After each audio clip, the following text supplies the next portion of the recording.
अस्सलाम वालेकुम dear student. आज हमने operation research PS math 7th semester के नेक्स्ट लेक्चर को स्टार्ट करना है। नेक्स्ट लेक्चर स्टार्ट करने से पहले आप तमाम स्टूडेंट्स मेरी रिक्वेस्ट है कि मेरे चैनल को सब्सक्राइब, लाइक और शेयर ज़रूर करें।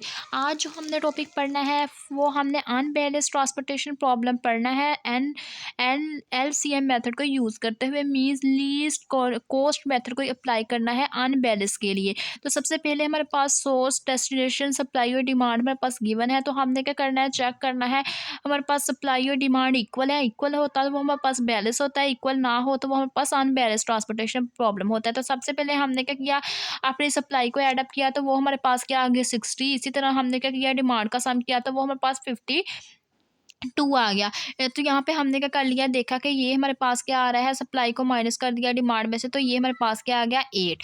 अब हमारे पास नेक्स्ट हम क्या करेंगे, यहाँ पे ये हमारे पास इसको माइनस करने से ये वैल्यू आ चुकी हुई है। उसके बाद नेक्स्ट हमने क्या करना है, सप्लाई को देखा कि हमारे पास जो सप्लाई है वो इक्वल नहीं आई डिमांड के, तो इस हमें क्या पता चला, यहाँ पे हमारे पास ये हमारे पास कौन सा प्रॉब्लम है, अनबैलेंस ट्रांसपोर्टेशन प्रॉब्लम है। अनबैलेंस ट्रांसपोर्टेशन प्रॉब्लम के लिए हमें क्या करना पड़ेगा, इसको कन्वर्ट करना पड़ेगा बैलेंस ट्रांसपोर्टेशन प्रॉब्लम के लिए। तो उसमें हमने क्या किया, सबसे पहले इसको बैलेंस में करने के लिए हमने क्या करना है, यहाँ पे हम देखेंगे कि हमारे पास जो डिमांड है वो लेस आ रही है कमांड से, यहाँ हमारे पास जो कमांड है वो लेस आ रही है सप्लाई से। अगर वो हमारे पास सप्लाई से लेस आ रही होगी तो वो हम क्या करेंगे, वहाँ पे डमी रो ऐड कर देंगे। अगर ग्रेटर आ रही होगी तो वहाँ पे डमी कॉलम ऐड कर देंगे। तो हमने क्या कर दिया, यहाँ पे एक डमी कॉलम ऐड करवा दिया विद जीरो इंडिसेस के साथ, जीरो इंडिसेस के साथ करवाया। और जो इसकी डिमांड है वो हमने क्या कर दी, माइनस करवाई, इन दोनों को आपस में माइनस किया, सप्लाई को माइनस कर दिया डिमांड में से, वो हमारे पास क्या है 8। तो यहाँ पे हमारे पास इसकी वैल्यू आ जाएगी 8। उसके बाद नेक्स्ट हम क्या करेंगे, इसको ऐसे ही हमने लिख लिया। नेक्स्ट पेज के ऊपर लिखने के बाद हम क्या करेंगे, लीस्ट कॉस्ट मेथड अप्लाई करवा देंगे। लीस्ट कॉस्ट मेथड हमारे पास क्या होता है, सबसे पहले हमने क्या करना होता है, फर्स्ट रो को चूज करना होता है। फर्स्ट रो को चूज करके इसकी सबसे मिनिमम वैल्यू मीन सबसे छोटी वैल्यू को सिलेक्ट करना है। तो हम देखिए फर्स्ट रो में हम पास छोटी वैल्यू क्या है 3 है, 3 को हमने क्या कर लेना है, सिलेक्ट कर लेना है। उसके बाद हमने क्या करना है, इसकी डिमांड देखी तो वो हमारे पास 10 है, इसकी डिमांड देखेंगे कि तो वो हमारे पास क्या आ रही है 30 आ रही है। ये हमारे पास 30 और 10 में देखेंगे सबसे छोटी वैल्यू कौन सी है, 10 है, तो 10 अंदर रख लेंगे। 10 में से माइनस करेंगे 10 जीरो आ जाएगा। 30 में से माइनस करेंगे हम 10 तो वो हमारे पास आ जाएगा 20। अब हम देखेंगे कि हमारे पास यहाँ पे वैल्यू क्या आई है 0, ये हमारे पास क्या आई है 20, ये हमारे पास 0 आई है। इट्स मीन हम पूरे का पूरा कॉलम हमारे पास क्या हो जाएगा, कैंसिल आउट हो जाएगा। उसके बाद नेक्स्ट हमने क्या करना है, नेक्स्ट हमने क्या किया, रो 1 में से हमने अपनी लेस वैल्यू देख ली, ये हमारे पास 8 है, 9 है, 15 है। इनमें से हमने अपने तीनों में से लेस वैल्यू देखी तो वो हमारे पास 8 थी। अब हमने क्या कर दिया, ये वाली हमने कॉलम का हमने क्या कर ली, डिमांड चेक कर ली, वो हमारे पास आ रही थी 15। इसी तरह हमने कर लिया, ये रो है हमारे पास क्या है 20।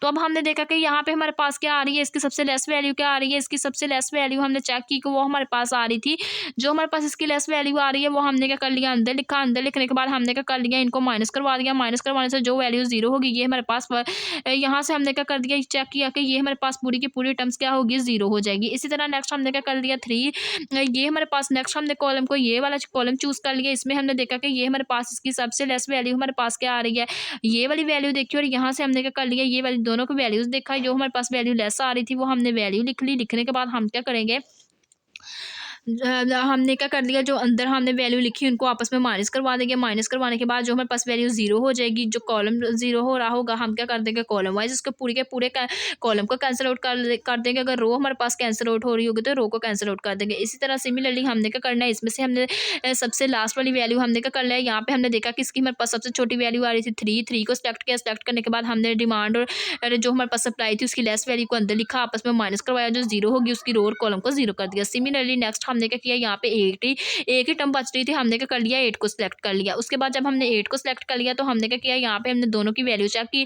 कि हमारे पास दोनों में से हमारे पास क्या वैल्यू ऐसी आ रही है जो हमारे पास क्या हो रही है, लेस आ रही है। डिमांड और सप्लाई की जो वैल्यू लेस आ रही थी वो सेल के अंदर लिख ली, उनको आपस में माइनस करवाया। माइनस करवाने के बाद जो टर्म 0 हो रही थी उसकी हमारे पास कॉलम 0 हो रहा था तो कॉलम को 0 कर दिया, पूरे का पूरे को रो 0 हो रही थी, पूरे की पूरी रो को हमने क्या कर दिया 0 कर दिया।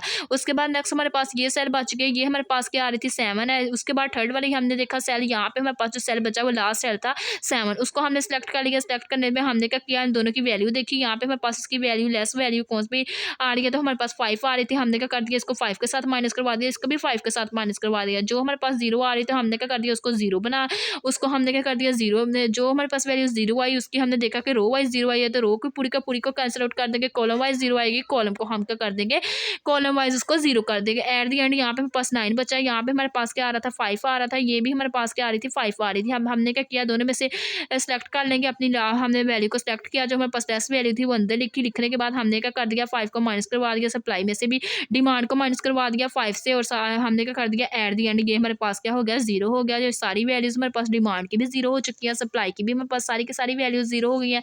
ये सारी की सारी वैल्यूज जीरो होने के बाद अब हमारे पास ये क्या है, हम कह सकते हैं कि जो हमारे पास लीस्ट कॉस्ट मेथड अप्लाई किया है ये हमारे पास क्या हुआ है, ट्रू प्रूफ हो गया है।